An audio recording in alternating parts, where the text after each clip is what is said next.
Guys, I'm Josh, your host, and I'm here with my main man, Ryan Muirhead, all the way from California. No, I'm just kidding. Where are you from? All the way from I'm from Utah, which is where I'm currently living until a pandemic ends, and then maybe God willing, I can get back to Oregon. Awesome. Okay, someone says you guys look like you're having too much fun. All right, so we should calm down. All No, right, no, so we're gonna no more fun. no more fun. No, we're just gonna. This thing is just about why film, and we're just gonna hang out and talk about whatever we want to. And honestly, we're just kind of figuring out our setup and our software and how this looks and sounds. So, what better way to do it than just talk about film and just whatever we want to? So, yeah, I don't know how long this is gonna go. Maybe an hour, and we're just gonna kind of cut up. So Ryan, why film, dude? Let's jump into it. Yeah, that's a great way to intro it. The title of this video series is Why Film. So why Why film? film, right? Well, let's get Um, let's get more specific. So, why do you choose film? oh, that's beautifully more specific. When you said why film, Yeah. I thought you meant like why Why does do film even why do they exist? make it? But now I understand you mean why do I use Why it? do you Um, use you, film? I was actually thinking about it this week. I'm probably thinking about it every day, just when I buy another box of Portra and wonder if I can sustain this kind of financial lifestyle. But no, I was really thinking about it because just late yesterday, I got back from spending a week in Yellowstone and the Tetons. And I took three different cameras with me. I took this Contax T2 35 millimeter point and shoot, and I took this Fuji 645 medium format point and shoot, which is new to me. I've never used something like that. And then I took this Mamiya 7 II, which is a 6.7 rangefinder.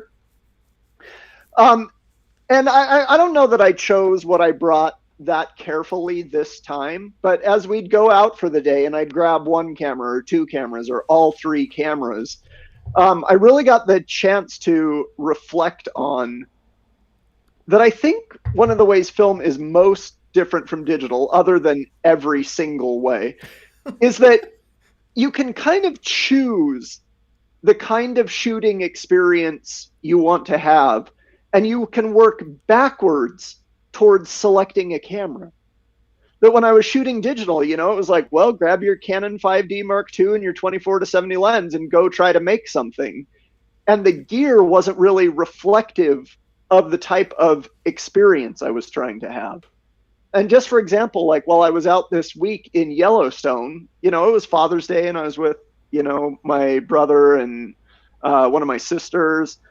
And sometimes I had this thought of like, I don't want to get into photographer mode. I don't want to be thinking about my camera. I want to just go do the day with them. And if I snap some stuff, I snap some stuff. And that's so amazing for like a point and shoot camera where you can have some control or it can be on full auto. And then there were other times in the same week where I was like, I'm in the same kind of space. Like, I don't want to think about the photography, but we're at Yellowstone. I'm surrounded by bison and waterfalls and this crazy stuff. And I wish I was getting a little nicer of an image. And then I was grabbing this medium format point and shoot where I still wasn't setting the aperture. Sometimes I did a little exposure compensation, but I was still just pointing and shooting. But now I'm getting these big negatives.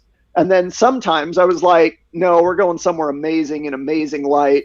I'm going to take this camera that has a huge negative, and I'm going to go out and play photographer. I want to focus on the photography.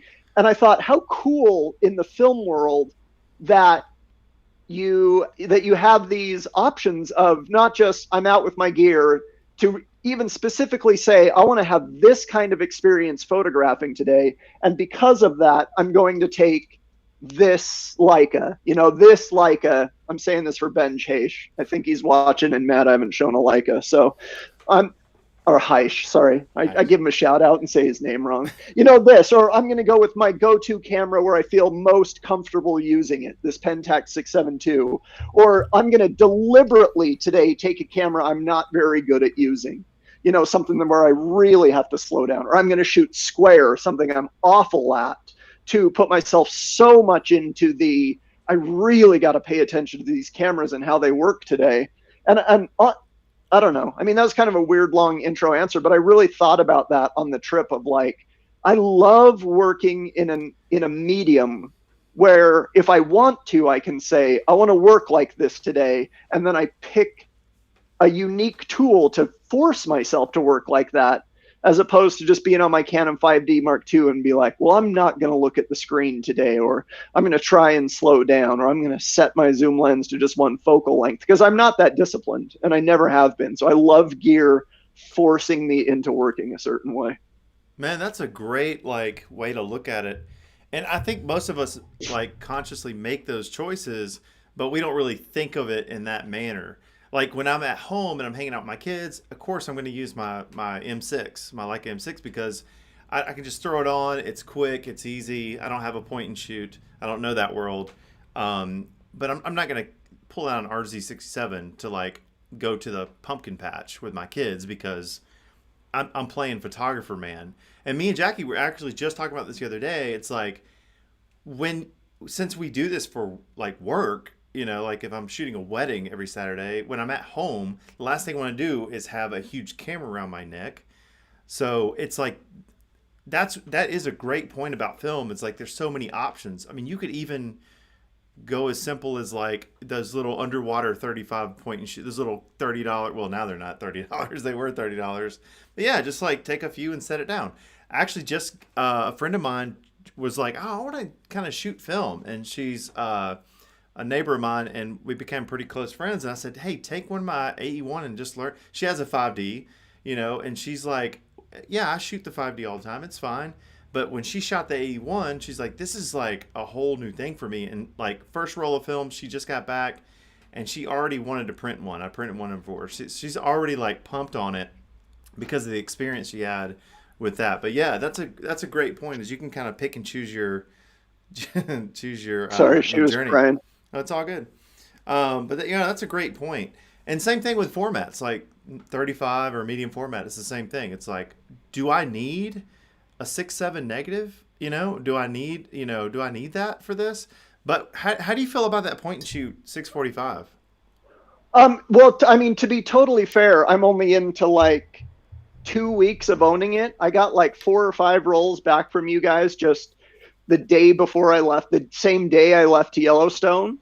And I'm really excited to start using it. The first shoot I did with it was actually a pretty cool experience. And I'm kind of torn if I brought the right camera, but it was a really unique experience. I got to meet this woman who we've followed each other on Instagram for probably like a year now. And we had a really interesting story because our first meeting was her commenting on my photos that she didn't like my work, that she thought it was disrespectful and that she thought it was shallow and kind of pointless. And that same day, someone else had commented how moved they were by the exact same image that this woman had commented on. And I posted it online. I posted the comments back to back on my Instagram story. Like, it's amazing to me how the same image can push people into such a different place. And that's something I actually really like about art. And, you know, I really wasn't super hurt by her comment. I used to be by stuff like that, but I'm pretty comfortable with what I make and how. And so I was just, I just thought it was interesting. And then she DM'd me, and then we got to talking, and she shared more of what she thought about my work with me. And I was like, hey, if you really want to know more, I do quite a bit of interviews and I've done podcasts and stuff about what I went through and where it led me to and why I make stuff. And she actually said, okay, like send it to me. And she like went and read all these interviews I had done and listened to these podcasts. And she came back and was like, I'm really sorry. That was about me, not you. And then we developed like one of the more interesting Instagram dialogues I've had with someone, so like over the last year. No. So she was driving from California to North Dakota or something. And I saw on her Instagram story that her and some of her kids and some of her dogs were driving right past my house, or were going to be. She posted like a little map of where she was going. And I was like, hey, do you want me to come meet you? Like, do you want to just pull off the freeway somewhere close to here and I'll come meet you? And she said yes. And obviously in my head, I was thinking, I want to make a portrait of her. I want to shoot some of her kids or shoot some of photographer lingo. I want to photograph her kids or her dogs or her family or something. And I thought, yeah, but this is a really like interesting personal meeting, and I don't want to roll up with my camera bag and like overwhelm it with photo stuff. And then I was like, but 35 millimeter point and shoot, that's not going to quite do justice to what I want to do. So the only camera I brought was this medium format point and shoot, so that I could, I might have messed with the exposure compensation or something, but not really. You're connecting, not Yeah, trying to shoot. I was focusing on like, no, I want to do this and meet these people. But then when it was like, hey, can I grab a frame over here? I did, and it turned into like a really cool combination. So like a medium format point and shoot for that. This is a really horrible way to show it, because I'm going to hold a phone up to a screen, which is really a nightmare, but I don't have any other way. But this is one of the photos I took of her son. Oh, cool. So that's on the medium format point and shoot. Very cool. So I was still just kind of not spending more than a couple seconds setting up a shot, but then got back these huge, beautiful negatives, and it seems really cool. You got to trust the autofocus and the metering and all that. That was my next question. I mean, jumping out of the I don't have enough experience to know yet. It did pretty good on the shots I did. So, well, I mean, no complaints yet, but I need to shoot way, way, way more on it before I have a feel for it. And that kind of goes into the, vision over, like, what's important, vision or gear. We don't have to beat that dead horse, but I mean, it's kind of interesting that kind of plays into that. But not to nerd out on that camera or anything, but I think Tim has that camera, and I think I've shot one shot with it. But I mean, I don't know what lens is on it. I mean, I'm sure it's super sharp, and so it probably checks a lot of the boxes that I would enjoy. It's vertical 645, right? So yeah, that's one of the most unique things about it, is when you're holding the camera horizontally, the gate. Oh, I don't have film in the camera. I can show you. The gate in the camera is vertical. Yeah, that's cool. So you're shooting vertical 645 when you're holding it horizontally, which is, again, so neat. Just, I pick up the camera and I'm like, whoa, whoa, this is different. And I love, there's such ranges of that. With the Leica, I pick it up and I'm like, whoa, back home, back home to the fatherland, like connecting to some piece of gear that I love, that I feel comfortable using, that ties me to photographic history, versus when I make myself go out with a TLR and I just think, holy crap, I am awful at shooting squares. Like, I can't compose, I can't focus, I can't level this, I can't think in these terms. Yeah.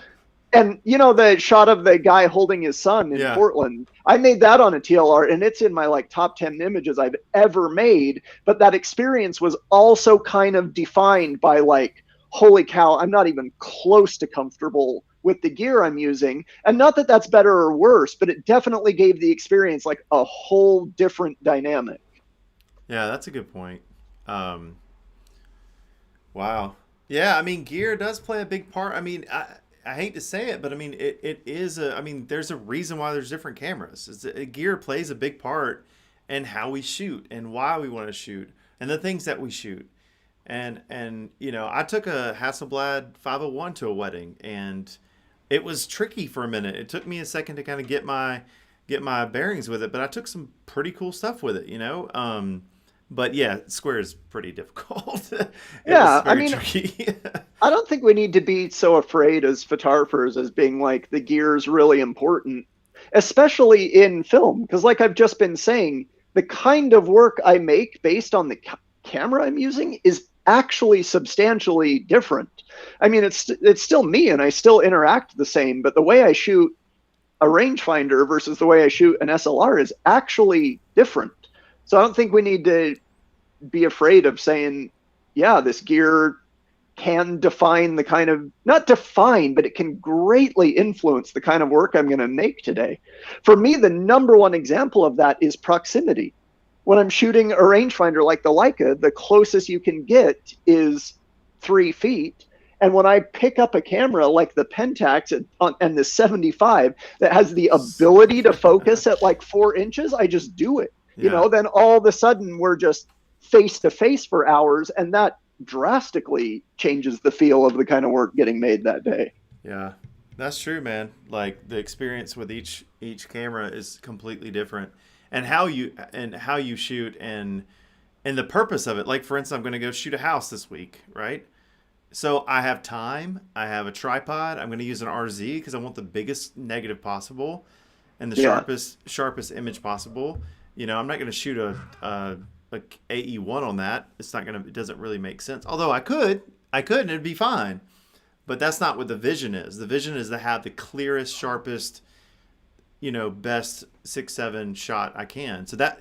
So when people say to me like, "Oh, is it the vision? Is it the gear?" It's like, well, vision is number one, but your gear Yeah. kind of has to complement or work with your vision, or else. I mean, could you imagine if Ansel Adams shot everything on half frame 35? Would it be good? Of Yeah. course. Would it be what it is? No. Right.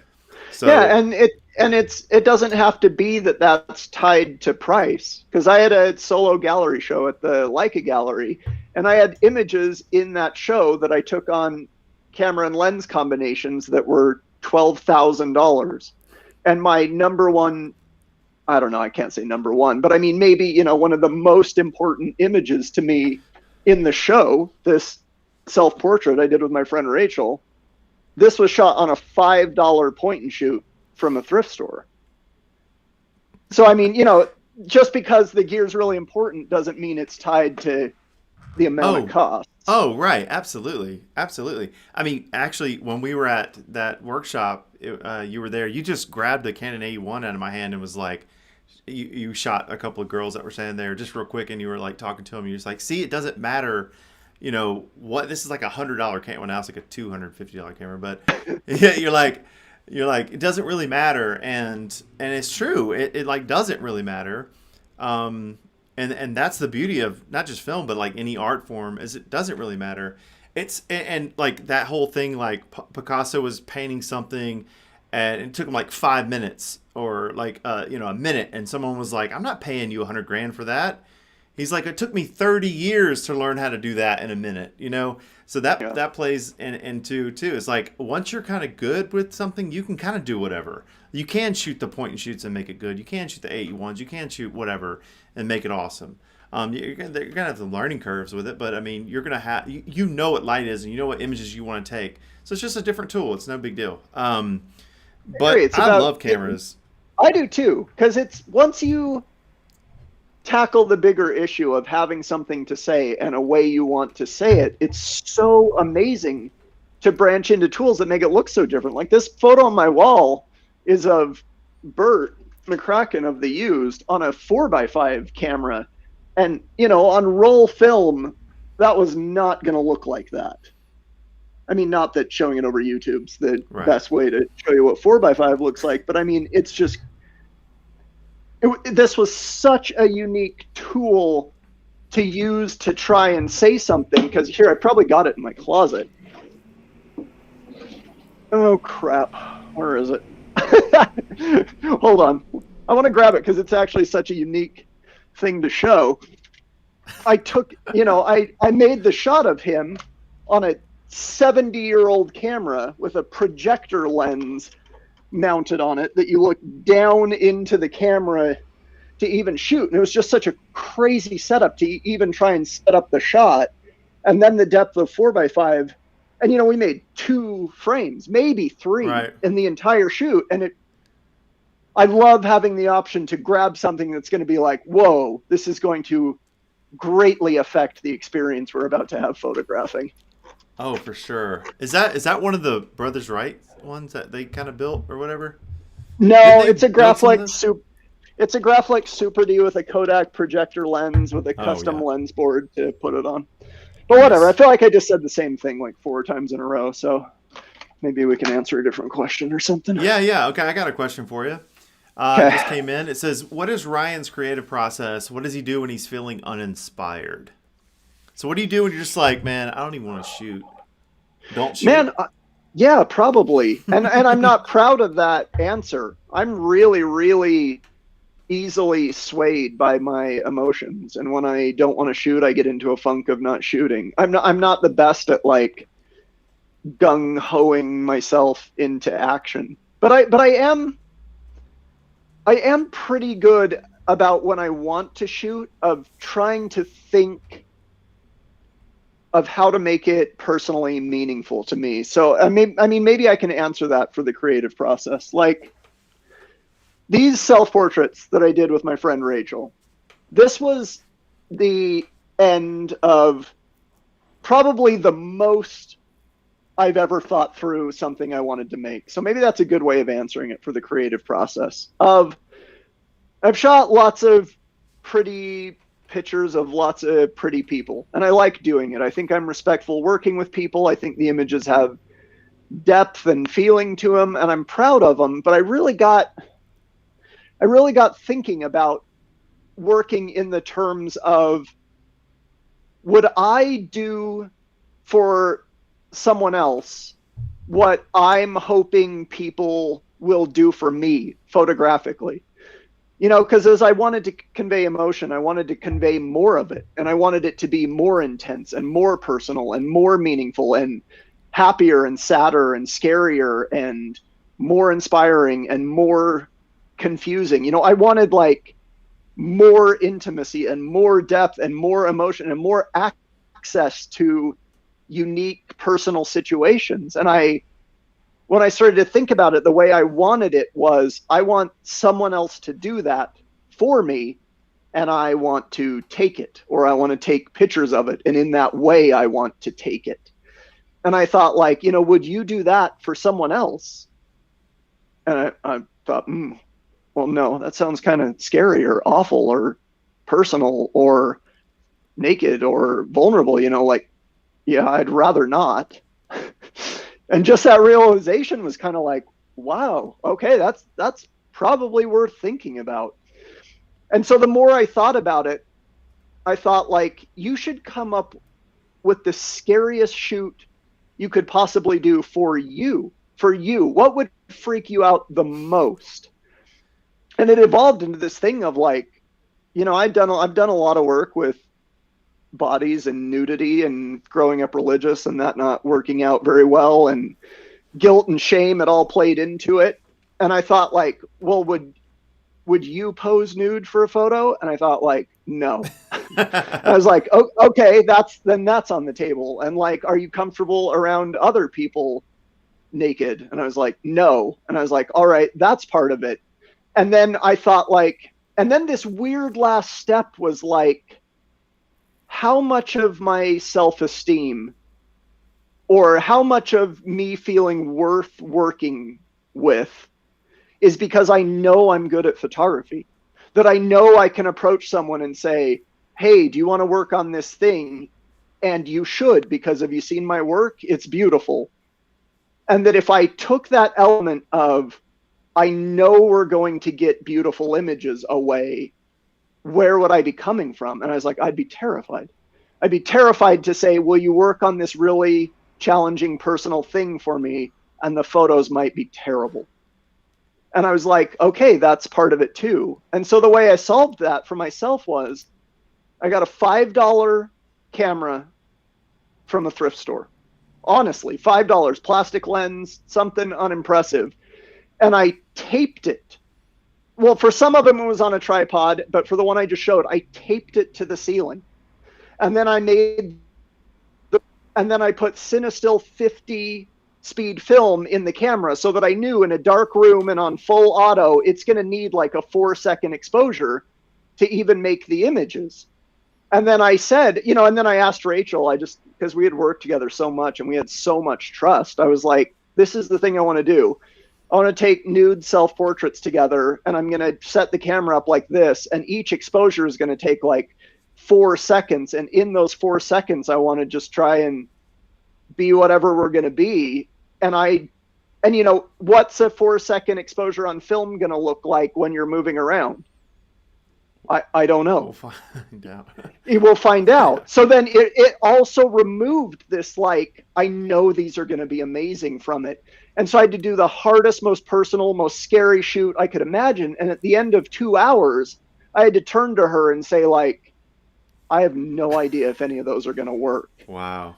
And not that every, you know, creative process has to be that, but I mean, I've carried that with me for sure, of like, prior I want to walk away from a shoot knowing it was a success based on the experience I just had with the person, that I could realistically say, wow, if God forbid my film got lost in the mail, that was worth it, because we tried to share something and tried to work on something challenging and tried to make something beautiful and tried to actually connect in a weird way that pushed us into a new way of thinking or being. And yes, I hope we get amazing film back, and I almost always do. And it's so beautiful to have this postcard of the experience, but that's what I want the image to be, a souvenir. And I want the experience to be the thing I'm trying to have over and over. And the photography is like the gift shop part of it. And that varies. I'm addicted to social media. I love film. I love cameras. I want beautiful work, and I want everyone to see it. So I'm not saying that doesn't play into it, but in trying to design one project to scare the crap out of me and to make it so I might not get anything out of it, it's helped me approach just portrait headshots in a little bit different of a way that makes it more meaningful to me and hopefully to the person I'm working with, which is the entire goal. Yeah, I think we all have that gamut of like, well, a chef that cooks like, for a 5-star restaurant, I'm sure they've had Burger King before, you know what I mean? So they have their, like, when I shoot something for a headshot, like you're saying, for me, it's like, it's not for me, it's for them. I'm going to shoot it how they want it. If they have special, when I say headshots, not what you're doing. I'm talking about a corporate headshot, like, white backdrop. I'm going to shoot that because that's for them. That's for them. So when you shoot something for yourself is what you mainly do, if not all you've done, right? You shoot tons of stuff. It's mainly for you. It's like 95% just for me, which is why I'm coming to you live from my parents' basement. Seriously. I hate doing coming stuff I don't from want to do. My mom's basement. No, but you've pushed yourself in that like, what makes me uncomfortable? Like, if you ask anyone else, like literally anyone, ask me, like, would I pose nude? It would be like, whoa, I got to really think about this. So you are going after the experience of what that's like, not just, like you said, it's not just like, what it's going to turn out. You want the experience. And it just so happened when you pushed yourself, and I've noticed when I push myself outside my comfort zone, whatever comes out of it, it's the experience mixed with the image. And so you have this like killer experience tied to that image, right? That's like makes it one of your top images. It's the experience too. Most of my favorite work is based around insane personal experiences I had, because I was hunting that so heavily that some of it's documentary, some of it's shooting family members dying, some of it's shooting family members being born, some of it's exploring personal fears, some of it's trying to figure out to see a physical location on Earth I had always wanted to see. But it's been more experience driven than image driven. So, but then when I get those images, it's not just like, oh, and that's another interesting thing.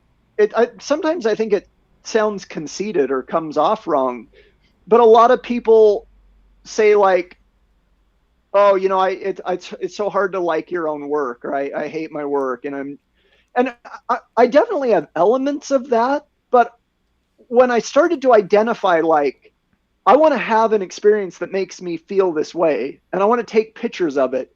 And when I look at the image, I want to be reminded of what I wanted to feel. Once that happened to me, once I started getting work back like that, I didn't really have to evaluate how much I loved the image, because I'd get my scans back from you guys and one had come up and I'd be like, oh my God, that's it. This was such a crazy day. And this feels like that day felt. And then it wasn't that hard to be like, yeah, I have 21 images I've made in my life that mean the world to me, that I love no matter who likes them. And a fair number of those I've never put online or on social media, because I don't even ever want them to go through the rating system. Like, it was such a special experience and such a special image that I'm like, I'm not writing a caption to this, and I'm not seeing if the algorithm picks this up. I wanted to have that day, and I did. And when I'm with friends and when I teach workshops and when I'm with people I trust, I'm going to show them this work, but it doesn't need to go through the meat grinder of the Yeah, it internet. doesn't need validation from anyone else. You've already validated it.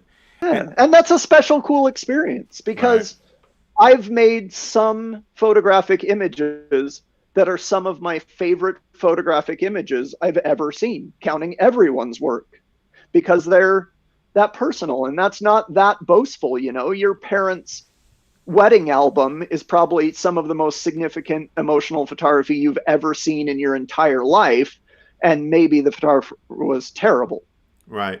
So I'm not speaking to their quality. I'm speaking to, I wanted to have an experience and I did. And I tried my best to use my artistic ability to make something about it. Right. And if people think it's ugly or weird or not for them, like, Fine. it doesn't matter. This was one of the Yeah. craziest days I ever had in my whole life. And it pushed me harder than I almost ever had. And I made something on a $5 camera from it. And I'm beyond grateful to have made anything that Right. day. And I feel like at the end of my life, when I hand over my kids photos that I've taken of them, I'm going to remember the experience and the camera. I'm going to remember all that stuff. But for them, they don't care.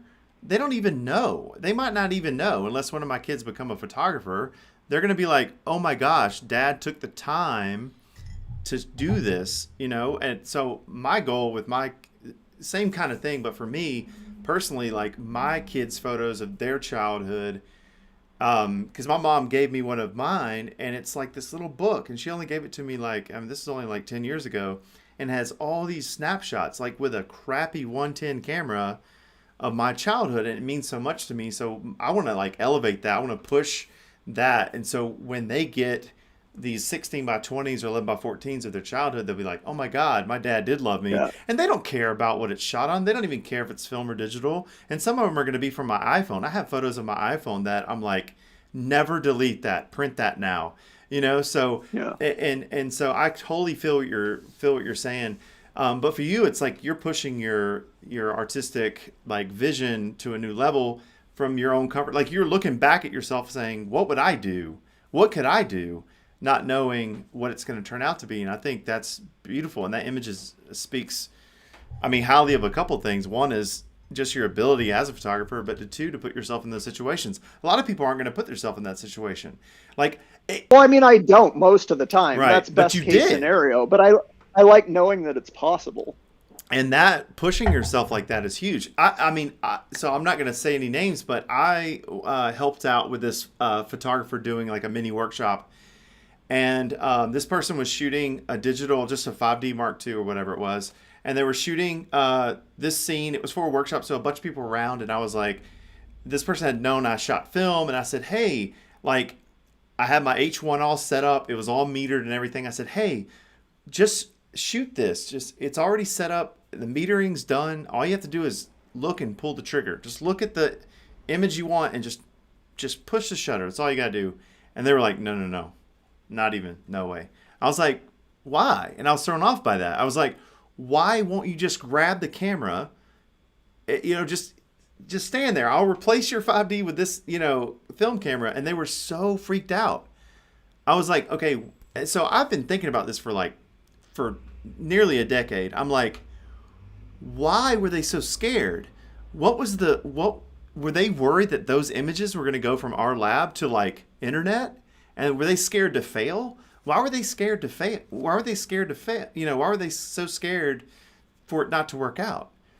And I have a different perspective on that. And this is going to go into something, I promise. But like for me, it's like when I go to do something and I know I'm going to fail right off the bat, I'm looking forward to failing because I know as soon as I fail, if it's something I really want to do, like I want to hurry up and get past the failing part. Like let's get past this because it's going to happen. Let's get to the good stuff. But that actually goes into another question I have for you.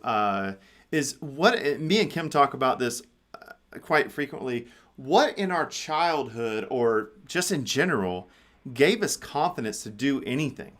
Like, for instance, like did something happen to you in your childhood that gave you some confidence to say, you know what, I can do really whatever, or I not whatever, but I can do this, or and we could talk about photography specifically, but like what gave you confidence to say, you know what, I am going to try this? Did anything at No, all? no, it's completely the opposite answer for me. It was Well, that's good. desperation. I want to. Yeah, that's I good. was 27 and really, I'd been physically and mentally ill for 7 years, and I was in a religion I didn't want to be in, but I was too scared to say anything about it. And I was completely miserable. And it got to the point of like really, really scary, miserable.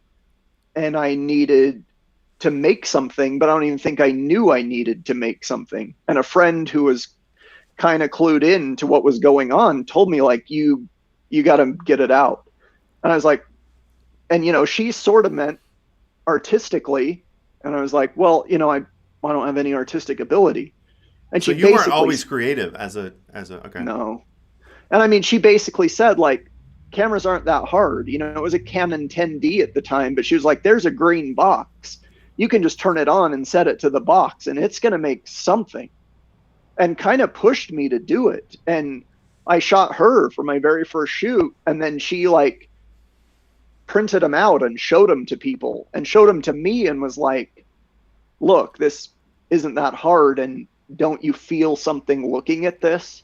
So it wasn't a self-realization. It was someone saying, no, no, I mean, you are good at this.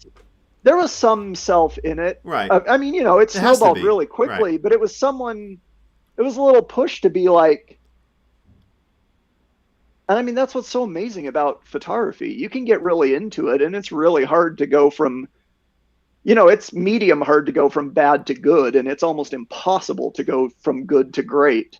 But I mean, cameras are not that hard. You can suck at drawing and suck at sculpting and suck at design, and with 2 hours worth of instruction, you can use a camera in a way that's going to produce an image that at least technically is fairly impressive that it exists at all. and I think photographers can get defensive about that, about how easy it is. But for me, that was the miracle, that I wasn't artistic and I wasn't creative and I wasn't gifted at that. And a machine could do most of the work. And then I had this moment of like, oh, I want to figure out how to say what I'm been trying to say without knowing that's what I was trying to say. And that's what I meant about getting my images back and it not being that hard to know whether I succeeded or failed, because I saw work and I thought, it was more music than it was photography. I listened to that album by The Used and I thought, that's it. That's how I feel. This is the sound of how I feel. And then I had this goal of like, I want to make something one day where when that scan comes up and I see it, I say, that's it. I feel the thing I felt inside that I couldn't figure out how to say. I feel it looking at this. And I've been lucky enough to have that happen 15 or 20 times. And then, minorly thousands of times where, nice, this is so cool. This is so cool. But there have been 10 or 15 huge ones where I was like, oh my God, that's it. That's what I wanted to happen. No, that's awesome. So we got another question that came in that said, if you started on Please. digital, how did you transition from digital to film? I can answer this really. I tend to talk way too long on answers, but here's the short version. I got a Canon SLR. I started shooting like crazy. I decided I would go to school for photography, signed up for the classes, was doing my first few shoots, had the realization, oh, I want to shoot stuff that scares me. I'm not doing this to kill time and shoot sunsets. Like, there's some dark crap going on with me and I need to face it somehow. And I realized I want to shoot people and I'm not at all comfortable doing that. And in the first few, well, you're going to make yourself, the way the shoot went, pretend this is a digital camera, was, okay, thank you, stand over here. Maybe we could just start like this. Maybe you could look over here, click, look, realize I had failed. Immediately look at the screen and be like, nope. That's not an Abaddon. That's not what you wanted to get out. That's not the beautiful moment you wanted to share with someone. It's some awful, uncomfortable face-to-face interaction of them being nervous and you being nervous and you not knowing what to do about it. And then they say, let me see. And then I'm like, I love it. And they're like, yeah, I doubt it. And I don't either. And, just the tension of that immediate result. And like 3 shoots in, I said to someone, I was like, I want to keep working on this, but like I need a camera without a screen. Knowing that I failed 1/1000th of a second later is killing me. And they're like, yeah, like a film camera. And I was like, great, like a film, like perfect, like a film camera. If they don't have screens, fine. Oh, they're harder to use, or you got to figure out this or whatever. It was so easy to shift. Like, I don't care. I need the experience to go this way. And if you just removed the number one obstacle, fantastic. And I went and borrowed a Hasselblad for the very next shoot. And the images weren't that good still, but at least I had now I love the look, and I love film, and I love the bodies, and I love the history, and I love the lenses, and I love the chemistry, and I love the physicalness of it. But it started like, I'm scared to do this, and I want to try. And seeing the information that I failed the second I tried is killing me. So that's how I transitioned. And then I fell in love with everything about film. But that's how it started. Yeah, that's amazing.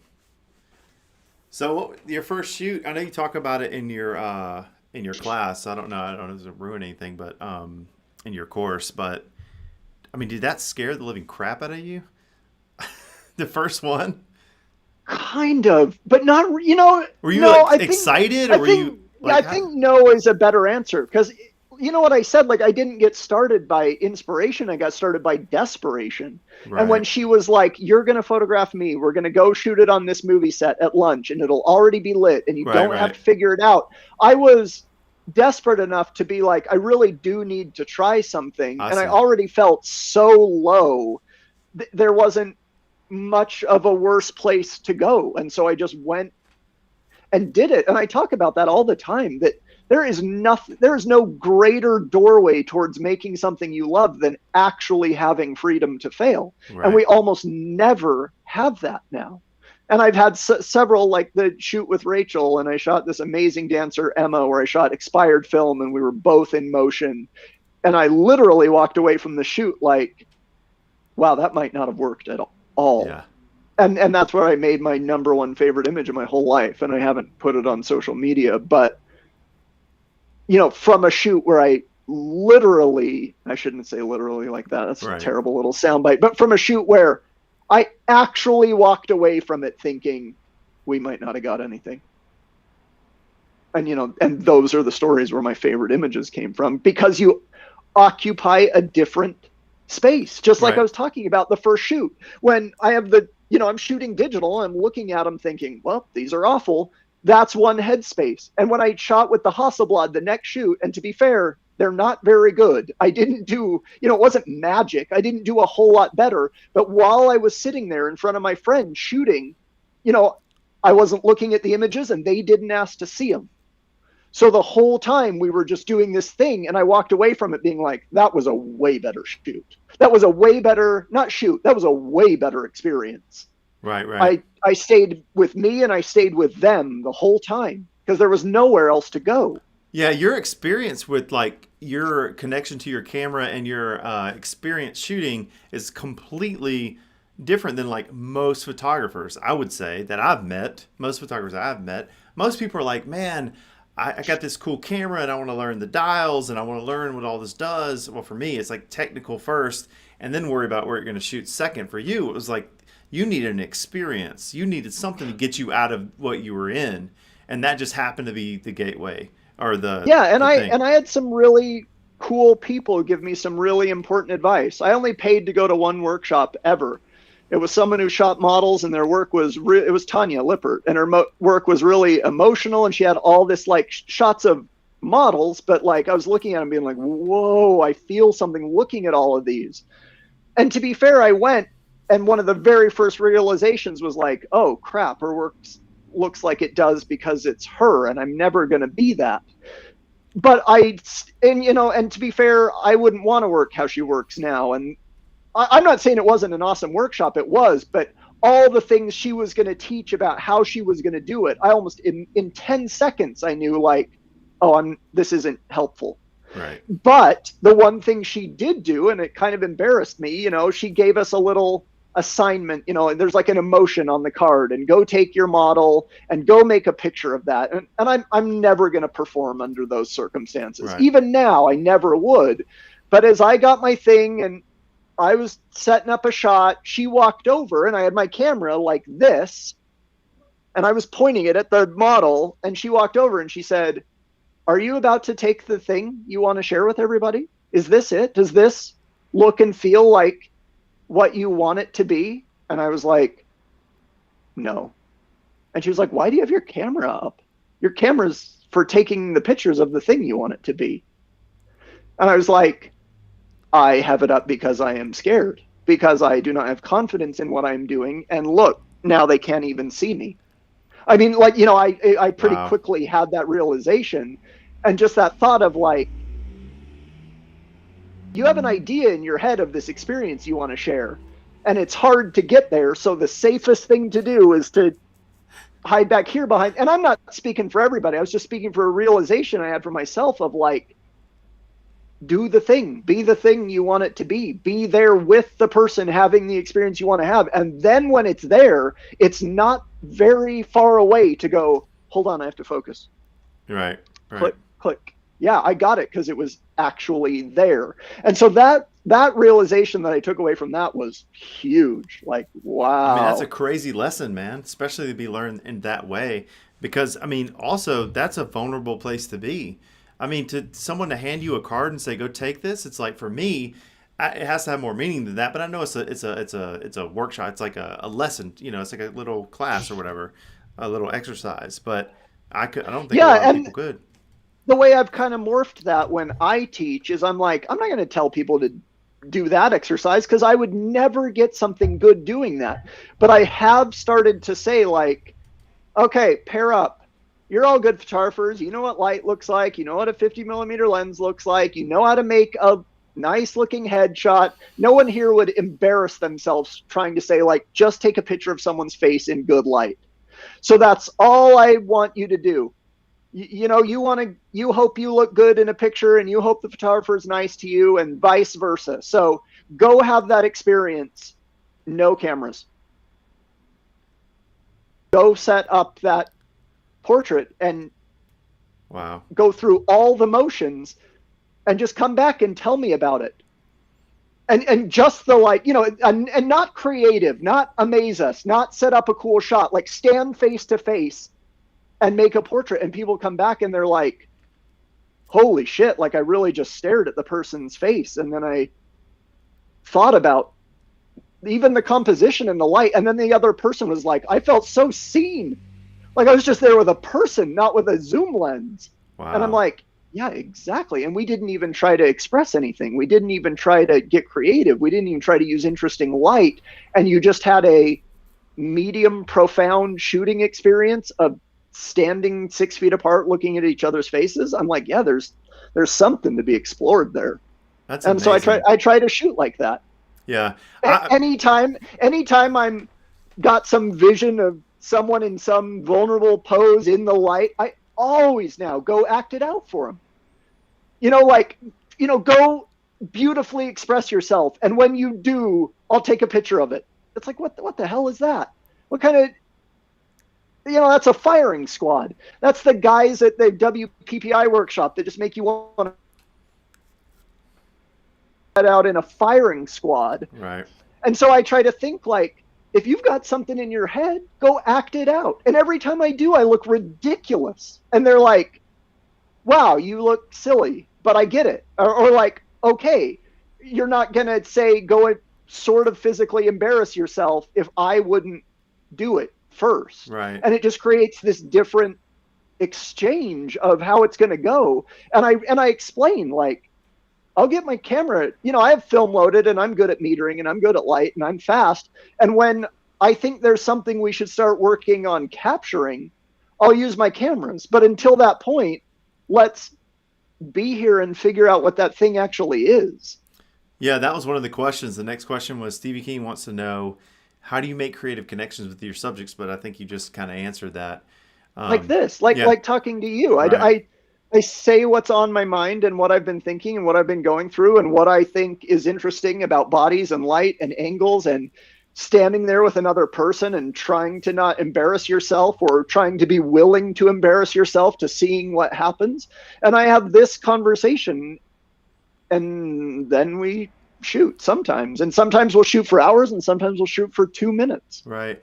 And I think that's so interesting. Like for me, it's like really hard not to connect with someone that I don't really know that well. And so for you to work with a lot of people that are mostly your friends, I would guess, or if you do work with new people. But for me, it's like when I'm with my kids and I photograph them a lot, I have the camera down. I'm like, just come here. Like, let's get close. Like, I want to get a shot of you. And they're like, stop, Dad. So like my whole challenge is like trying to get that shot of my son or my daughter that I want, so it's like, I know what I want to get out of them. What are they comfortable giving me? But that's my, like, and I know them and I love them. We've made them. And I'm still like, I want that connection with them through that photograph so that when they get it later, they're like, oh, wow, that was me. Yeah. Or that was me. Or I do remember that as a kid or feeling that way. Cause my middle son, Asa, is like ADHD. He's like, he just had his first panic attack the other night. And so I can already see myself in him so I want to capture that. I want you to see like, you can't overcome this or you can't blah, blah, blah. So for you to get even more vulnerable or people you don't even know, that's amazing because I'm trying to get that way with my own offspring. You know what I mean? And like, that's important to me. So what's important to you is getting that vulnerability from people you don't know or that you're kind of close to, but you do shoot a lot of your friends and you do have rapport with a lot of people that you shoot. But what's fascinating to me is when you shoot people that you don't know and you still get like the one of the girl under the light with the tattoo that I love that shot. And you don't even know her, right? I mean, you didn't know her when you... No, that was like 30 minutes into meeting. I think that's awesome.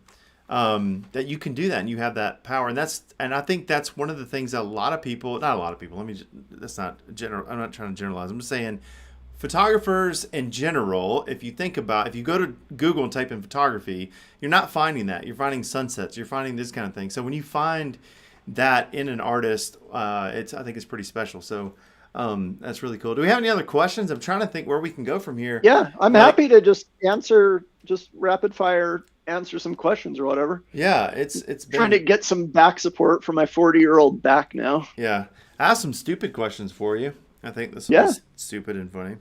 Okay, here we go. I wrote down 2 stupid questions I wanted to ask you because the other night I was cooking and I threw something in the garbage can, but it didn't land in the ground. It landed on like a plate and I ate it. And I was like, I wonder if Ryan Muirhead has ever eaten out of a garbage can. Oh, yeah. Yeah, for sure. Yeah. Listen, Josh, if germs were real, we'd be able to see them. Oh my gosh. So true. I mean, look at you. Think about it. And I got this question from a podcast that I listened to called You've Made It Weird with Pete Holmes. Yeah. When is the hardest you have ever laughed in your life? Like, were you like urinated on yourself laughing? So, whoa. Maybe not that bad. That's a really... I have laughed that hard.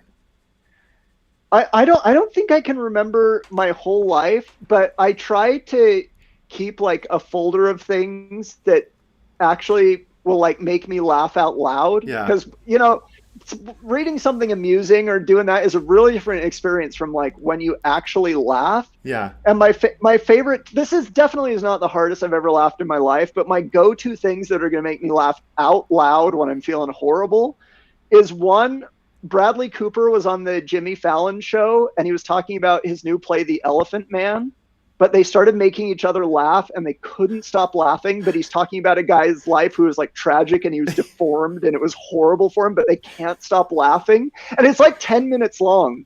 And I that one. And then the bloopers for the Between Two Ferns movie, when it's just him asking the celebrities just look up the bloopers. It's way better than the movies. But he asks people just the most horrifying questions right to their face, and then they both just die laughing. And those Both of those things make me laugh out loud every time I I watch want to them. see that because I want to see them break that that Yeah, concentration, because when you just watch like the show or whatever, yeah, it's like I want them to stop this. Like, please yeah. stop. It hurts. That's funny.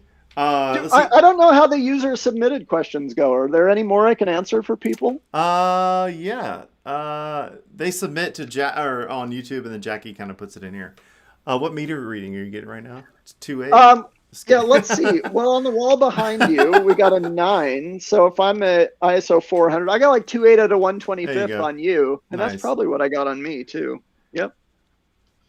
Let's see. Alan Evans wrote, I don't know if Oh, this is the question. I'm just going to read it. He says, when I first started out, Josh taught me to look at the light when where the light falls on the subject. But when I met Ryan, he flipped that script and said, watch your shadows and where they fall. ooh. Ooh, flipped it. There's some life lesson in there. You know, everyone's all about the light, but what's happening in the What's shadows? happening in the shadows? What's happening in the shadows of your heart? That's so funny. You know what's funny about how we kind of grew up a little differently, because I always say I walk on the sunny side of life. Like, I love being Yeah. happy. I love laughing. I love being um, entertained. I love being, just like I already said, happy and laughing. So like, I love Will Ferrell movies. I mean, it's like the way he can make me laugh, no one else can do. But like when I met you, it's like you're like a darker, like you live on the darker side of life. Not. I mean, you're a funny guy. I mean, you're hilarious. Like some of the things that you come up with is like amazingly funny. And I'm like, you could be a writer, but you do kind of like you kind of not live in the darker side of life, but you're inspired by like a little darker stuff in life, and that's totally awesome. Um, but I've always kind of grown up like my mom is always like, we've never really talked about the dark stuff or the bad stuff or depression or anxiety. And I had that. And my dad was the same way. He's just like always funny, man. Like he never really talked about his depression or drug use or anything like that. And so as an adult, I find out like later in life that, oh, there is like a different kind of, there's people out there that I didn't really connect with that may see things a little differently. And you kind of grew up in a religion that I didn't grow up in a religion that like held me back. I just grew up in a religion that's like, hey man, there's this guy named Jesus, blah blah blah, and I was like, oh cool, like okay, this is what it is, you know. And you kind of were like, wait a minute, something's not right here, and so you kind of have a different perspective because like as a child, I mean, you had a different experience than I did growing up, and I wonder how much that shaped who you are and what you see and all that. You know what I mean? Oh, completely. Completely I right. mean, I would not be a photographer without that. Like, it really, really pushed me into desperation of finding a way to say some stuff that I didn't even really understand that I needed to say. Right. And I'm grateful I ended up with art and not heroin. But Right.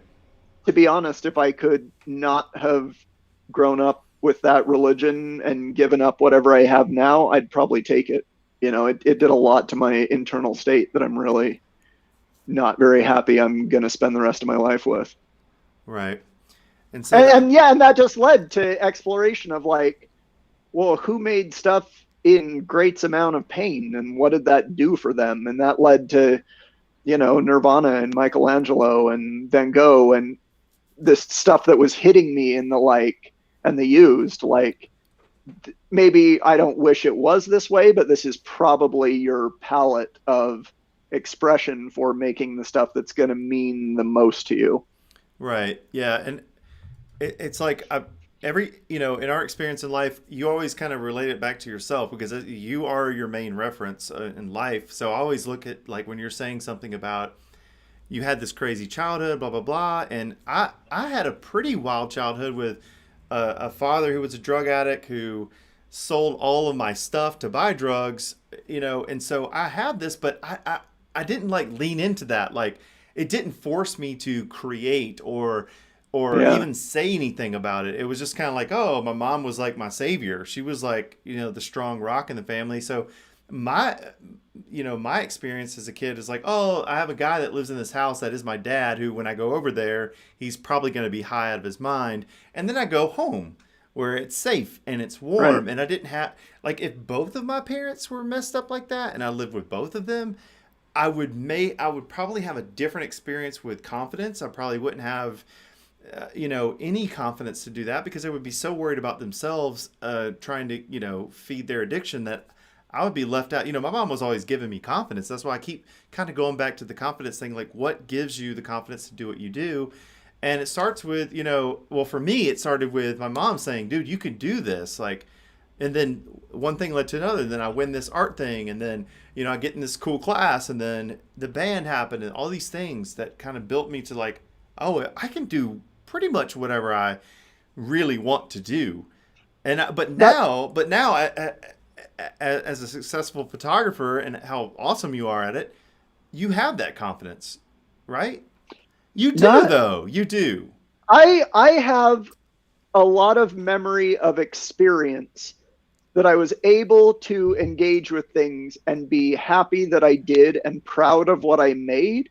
But I can never remember if it's Braveheart or Gladiator or whatever. There's some terrible line from a movie that's actually really true. Is someone was like, well, how do you have courage? I'm afraid. And whoever it is like, you can only have courage when you're afraid. Oh yeah. And that sinks into me of like, I still don't feel confident that I'm going to get what I want out of it. And I still don't like my work a lot of the time. And I still don't understand what I'm trying to do with it. But I do feel the like, well, you tried once and you were glad you got something out of it that you liked. So we could probably do that again at some point. But I mean, there's huge lulls in it. Corona and everything's been a nightmare. I haven't made anything I like in a long time, and I've lost a ton of the mojo, the mojo and the flow of, you got to be brave over and over and over again in quick succession. And I in a lot of ways, I feel back to like, I have no idea why I'm doing this or why or what it's going to be or how you're even going to make something you care about again. But yeah, but as far as the technical aspect of photography, I mean, you're the man. Like, I remember being at the workshop. It was the Forest and Falls workshop, and I'm like framing up a shot of like the waterfall, and you literally took the camera out of my hand and you shot a vertical shot, and you go, "That'll be the good one on the roll." Wow, I'm glad we're good enough friends that I can. Oh, dude, it was no, that was not. It was just. It was so funny to me. You're like, you'll know which one it is. It's the good one. and dude, I was looking back and I was like, son of a, it was the good shot. And all I'm saying is you have confidence in that way. I mean, yeah, I put a ton of effort, into, I felt this gratitude of like, wow, cameras can almost make an image for you on their own. I don't want to take that for granted. Right. I want to do everything I can to be really, really good at this, to show the appropriate amount of gratitude to that box and tube and glass for letting you be an artist. Right. Without that, if it was like, well, just try chiseling real hard for 10 years and maybe you'll be good, it wasn't going to happen. Right. And with the like, hey, this guy's going to do 90% of the work, you're going to have to try really hard to not be lazy. Because you can just point it at stuff and it's going to make things. Right. So for you to find out who you are and what you want to say and how you want to say it, not using another person, but being with another person, and how you want to portray both of you to people that are going to see it and love it, and how you want to portray both of you to see it that are going to see it and hate you for making it. Like, there's a lot there to figure out. And I did try really, really hard to find what those parts of it meant for me. I mean, what you just said, like it sums up, absolutely, man. I totally feel you on that. It's like, when I first started getting into photography, I used the camera to take pictures of people so I can paint them in art class. The paintings were awful, but what I kept going back to is the using this thing to take a photo of someone that I like, for me, because I'm going to paint it. And the painting sucked. So I totally feel like what you're saying, and we can wrap this up, man. I mean, this has been awesome, but we have one more question. I love talking to you. Yeah. I love you too. What does it feel like? I said I love talking to you. I said I love you. You love I said me? I love Gross. you. Gross. What does it feel like when you get your scans back? That's one of the questions. Scan day is the best day. That's what Indy attaches to your email, so you know. But it's so true. I mean, that's the joke answer. But to me, that people's number one question they ask me, they're like, you shoot and you mail your film to Alabama and then you wait to see it. And that's anywhere between 2 days and whatever. Like, doesn't that kill you? And in an excitement sense, sure, it does. But the space that it creates between me being nervous I failed, and then you get a week off, and then you get to see them as a viewer. Like, I get to see it come up when I'm calmed down from the day, or I'm not so full of feeling like I failed at a photo shoot again. And they come up and I'm like, oh my gosh, that one's terrible. Oh, what was I thinking? But then I go through and I watch myself shoot. I watch myself change something, and I watch myself get closer, and I watch myself move things in the frame, and I watch myself take a 10-minute break and talk to the person, and I watch myself come back. It's like the experience of getting to be at your own funeral. You know what I mean? Of like getting to have this thing that's all about you and what you've been and what you're feeling, but then you get the distance and you get to watch it as an observer, not as the person filled with the confidence or self-doubt or whatever it is. It's incredible. I mean, I've moved myself to tears with my own work, and I don't say that boasting. I mean, I say that like the shoot I did with Rachel, and at the end of it, I was like, what are you even doing? Like, you are embarrassing yourself and you're bringing other people into it. And why? What is this even for? And then I mailed off the film. And then I got an email like they're ready. And I brought them up on a screen in the dark and I went through them. And when I got to this, I was just like, oh my God. Not, oh my God, I'm so good. But I just looked at it and I was like, accomplishment, like you did it. Holy shit, that's what you. Not like I did it, but like that's what it felt like. Oh, gotcha. That's what I wanted to feel, and I saw that 2 weeks later on a monitor, not on the back of my camera, and that was invaluable. Right. So that's funny, man. Like, you're going for so much experience, and so many people are in this photo world are, pixel peepers and things that are. At the end of the day, is doesn't matter. What matters is the feeling you get. Like when I look at, the video I took of my son on my iPhone as he runs around, as a 2-year-old, now he's 12. It's like, or when you hear his voice, it's like, oh my God, that was him then. I remember oh my God. I mean, so.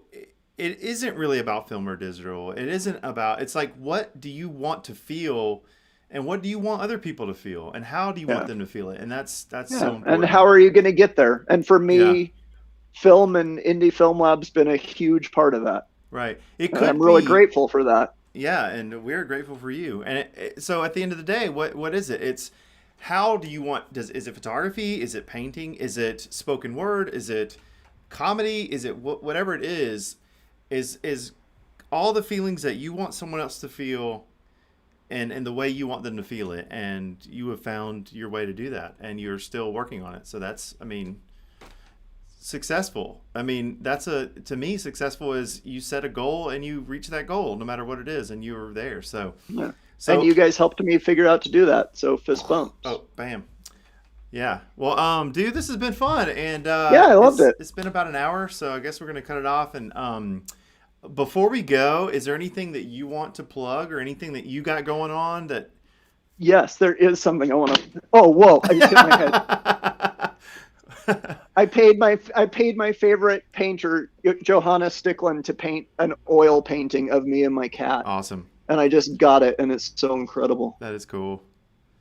And me and Jan Palmer are teaching workshops. I think we got a spot left in Portland next month, and Portland might be sold out. Maybe we have a spot in New York City or something coming up. But I'm teaching a couple workshops this year, and I'm speaking at the next Long Live Film Conference. We got to when we do that, yeah, absolutely. I'd like to plug the next Long Live Film Conference. Awesome. We haven't even announced that. I don't think we're gonna do it. No, I would love to do that. That was so much fun.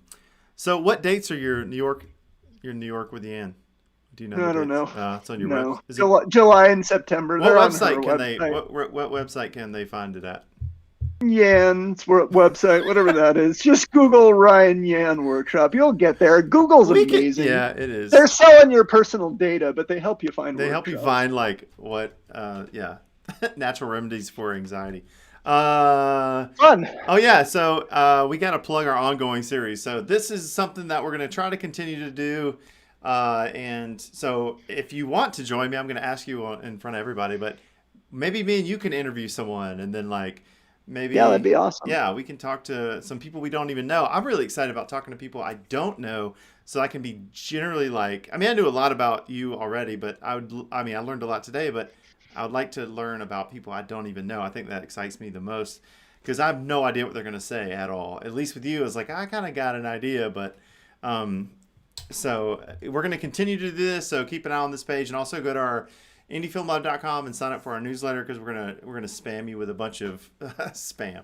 No, we're not. But anyway, let's wrap it up. Hey, thanks, man. I appreciate it. Hey, that was a lot of fun. thank you. I love you, man. I love you too, dude. Well, I'm sure I'll talk to you tomorrow. Yeah.